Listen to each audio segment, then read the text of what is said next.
Buenos dias. We are looking at how to pronounce this word. In Spanish, we'll be looking at how to say more interesting Mexican and Spanish food names too as well. Names from Mexican cuisine from Mexico. So make sure to stay tuned and consider subscribing for more learning. How do you say it?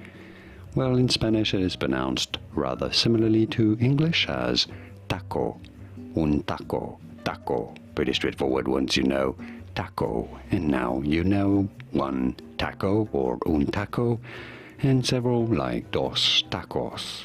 Pretty straightforward, taco or tacos, and now you know.